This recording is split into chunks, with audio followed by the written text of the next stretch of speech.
Good morning friends. आज मेरी morning की शुरुआत हो रही थी 5:30 बजे से। तो आप भी आनंद लें मेरे गांव की इस प्यारी सी सुबह का।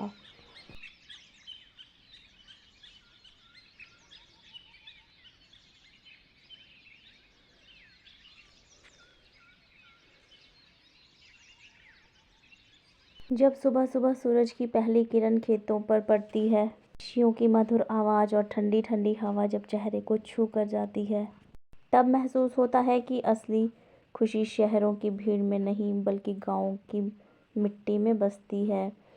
जिस इंसान का रिश्ता प्रकृति से जुड़ा होता है, उसके जीवन में शांति, संतुलन और खुशियाँ अपने आप चली आती हैं।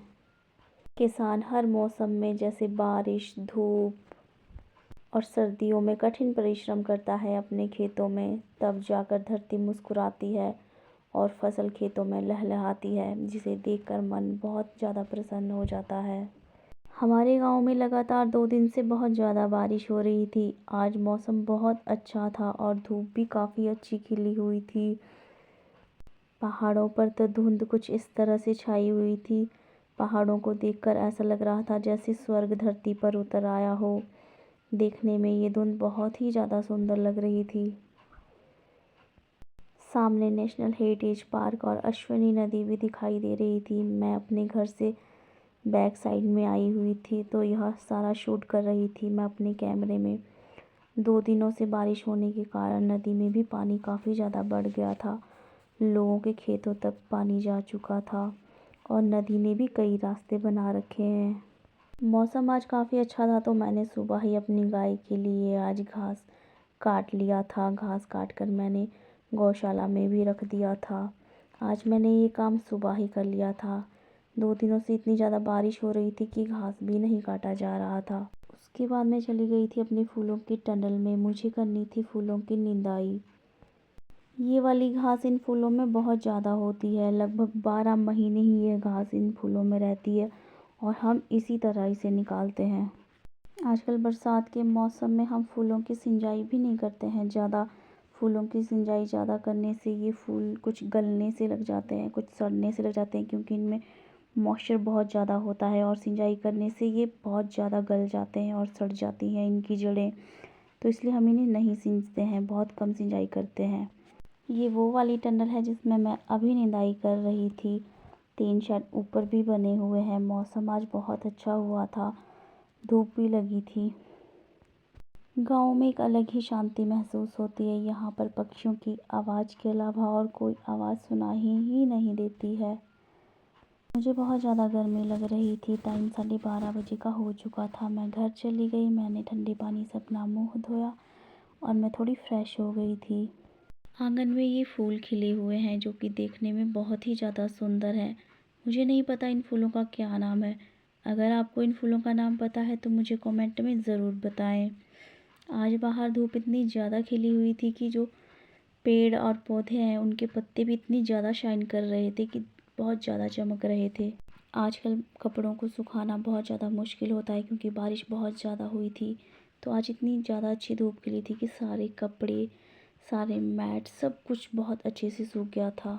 दिन में रेस्ट करने के बाद मैं आ गई थी खेत को 4:30 बजे। 4:30 बजे इतनी अच्छी और इतनी ठंडी ठंडी हवाएं चल रही थी बाहर, जिन्हें देखकर बहुत ही ज़्यादा अच्छा लग रहा था। ऐसा लग रहा था जैसे बारिश फिर से आ जाएगी। बहुत अच्छी हवाएं चल रही थी। मैंने 10-15 मिनट कम से कम इन हवाओं का ही आनंद ले लिया। मुझे ये हवाएं बहुत अच्छी लग रही थी। फिर मैं चली गई थी फूलों में। आज फूलों में डाली गई थी खाद, तो मुझे इसकी करनी थी सिंचाई। खाद डालने के बाद फूलों की सिंचाई करना बहुत ज़्यादा ज़रूरी हो जाता है। समय हो चुका था 5:30 पौने 6 बजे का। तो चलिए मैं आज आपको दिखाती हूँ समृद्ध और खुशहाल गांव की तरफ एक बढ़ता कदम। तो आइए मेरे साथ बने रहिए मेरी वीडियो में अंत तक। मेरे चैनल को सब्सक्राइब करना ना भूलें। तो ये है सेब का बगीचा जो मेरे गांव के ही भैया ने तैयार किया है। तो ये ज़्यादा हाइट वाली जगह नहीं है, मीडियम ही हाइट वाली जगह है। और यहाँ पर इन्होंने इतना अच्छा सेब का ऑर्चर्ड तैयार किया है कि बहुत ही सुंदर है ये देखने में। इसमें लोहे की जाली लगी है चारों तरफ को और इसमें नेट भी लगाया है। इसमें अंदर जाना बहुत मुश्किल है क्योंकि इन्होंने इसे लॉक करके रखा है। तो मैं आपको ये बाहर से ही दिखा रही हूँ, कभी मौका मिला अंदर जाने का तो मैं ज़रूर जाऊँगी और आपको दिखाऊँगी। इसमें कम से कम एप्पल का साइज़ इतना बड़ा है कि कम से कम 100 और 150-200 के ग्राम के आसपास तो होगा ही। काफ़ी बड़े-बड़े एप्पल हैं और इसे लगाए हुए अभी साल 1.5 साल भी नहीं हुआ है और इन्होंने मतलब एप्पल देना शुरू कर दिया है। जितना कि मैं समझ पा रही हूँ इन्होंने इस एप्पल के पौधे में कम से कम 3 फुट का गैप रखा है। कभी भैया मिले तो मैं आपको ज़रूर बताऊँगी कि उन्होंने इसमें किस तरह का काम किया है और क्या-क्या इन्होंने इसमें एफ़र्ट्स लगाए हैं। एफ़र्ट्स तो इन्होंने इसमें बहुत ज़्यादा लगाए हैं। आजकल शहरों में लगातार इतना ज़्यादा पॉल्यूशन होता जा रहा है, शुद्ध हवा, शुद्ध पानी और शांत वातावरण मिलना तो बहुत ज़्यादा कठिन हो गया है। सो प्लीज़ गाँव लौटिए, आप अपने गाँव की तस्वीर बदल सकते हैं। जब एक पढ़ा लिखा युवा अपने गाँव से जुड़ता है तो सिर्फ एक परिवार ही नहीं बल्कि पूरा का पूरा गाँव आगे बढ़ता है। इन्होंने इस बगीचे में कम से कम 500 से भी अधिक पौधे लगाए हैं सेब के और सारे के सारे पौधे एकदम बढ़िया हुए हैं, इनमें कोई कमी नहीं है।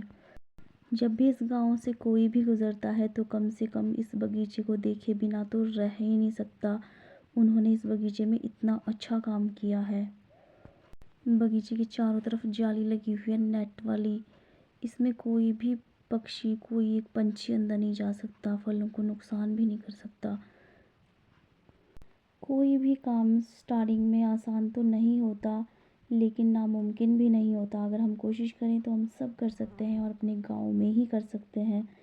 इन्होंने यहाँ पर घर सा बनाया है, इसमें कुछ चीज़ें रखते होंगे और इन्होंने यहाँ पर ताला भी लगा के रखा है बड़ा सा। आपको मेरा ये वीडियो कैसा लगा मुझे कमेंट में ज़रूर बताना। इस वीडियो में बस इतना ही। Thank you for watching. Bye bye. ये गैया भी आपसे मिलने के लिए आ रही है।